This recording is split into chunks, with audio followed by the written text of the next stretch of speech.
पहलगाम में आतंकवादियों द्वारा पर्यटकों की गई निर्मम हत्या के 15 दिन बाद 7 मई की रात भारतीय सेना ने पाकिस्तान के 9 आतंकी ठिकानों पर एयर स्ट्राइक कर 21 आतंकी ठिकानों को ध्वस्त कर दिया है, जिसमें बड़ी संख्या में आतंकवादी मारे गए हैं।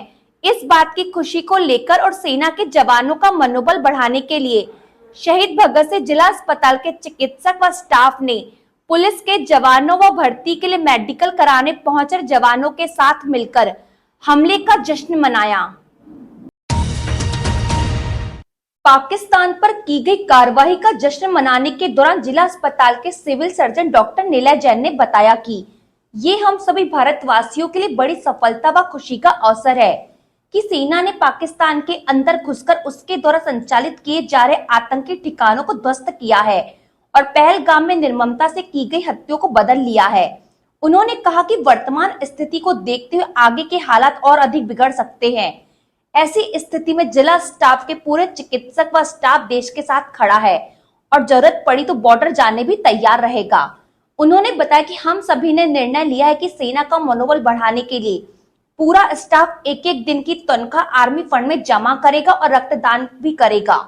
हमारे समझ देशवासी जानते हैं कि अचानक आधी रात में 1 बजे हमारी भारतीय सेना ने पाकिस्तान के ऊपर एयर स्ट्राइक कर दी और वो ज़रूरी भी थी। और ऐसे समय सेना हमारी वहाँ बॉर्डर पे लड़ रही है। सारे हमारे जो मिलिट्री के लोग हैं वहाँ जाके पाकिस्तान की सीमा में घुसकर हमारे जितने भी वहाँ के उनके आतंकवादी हैं उनका काम तमाम कर रहे हैं। ये हमारे लिए भारत देश के लिए बहुत ही गर्व की बात है और हम सब गौरव की इस घड़ी में सेना के साथ हैं। सेना को सपोर्ट करने के लिए देखिए हम लोग वहाँ बॉर्डर पे तो नहीं जा सकते क्योंकि वहाँ जाना हमारे बस में भी नहीं हो। कभी जरूरत पड़ी तो जाएंगे, पर अभी हम क्या कर सकते हैं, सेना का मनोबल बढ़ा सकते हैं, अपने देशवासियों का मनोबल बढ़ा सकते हैं, बालाघाट जिले के लोगों का मनोबल बढ़ा सकते हैं। इसके लिए मेरे दिमाग में ये था कि आज हम अपने भारत देश के लिए मतलब मान सम्मान वाली बातें करने के लिए और लोगों का मनोबल बढ़ाने के लिए एक हमारी जो बालाघाट जिला चिकित्सालय वहाँ के स्टाफ, नर्सेज, डॉक्टर्स और जितने भी अटेंडेंट्स है और हमारे पास एक खुशी की बात है कि हमारे यहाँ 150 पुलिस जवान जो है भर्ती के लिए अभी यहाँ पे मुलाजा कराने के लिए आ रहे हैं। तो हम सब मिलकर आज अपने देश का न केवल मनोबल बढ़ाएं और जरूरत पड़ी तो मैंने आज बोला भी कि हमारा बालाघाट का जो जिला चिकित्सालय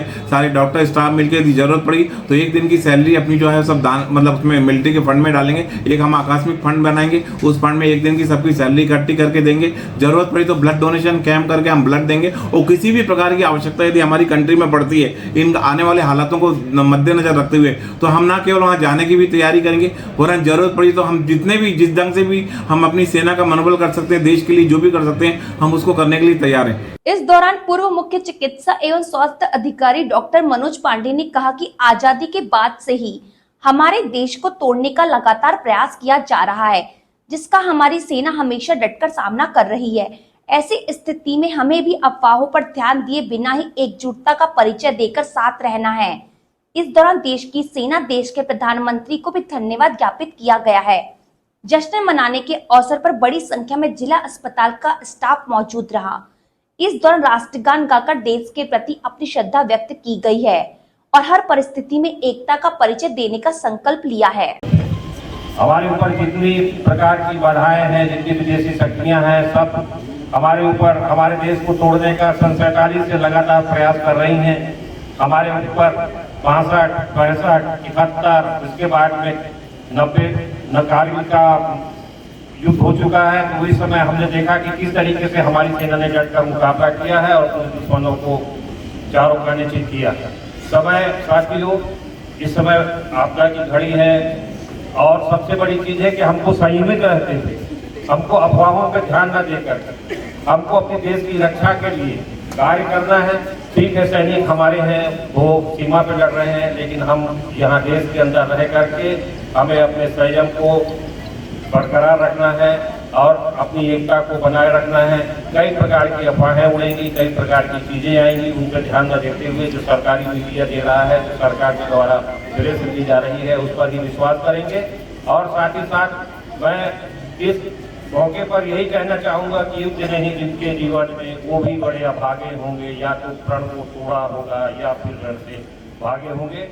एक बात सुना है, अपने समस्त सेना को, अपने देश के समस्त नेताओं को, माननीय प्रधानमंत्री जी को हार्दिक धन्यवाद।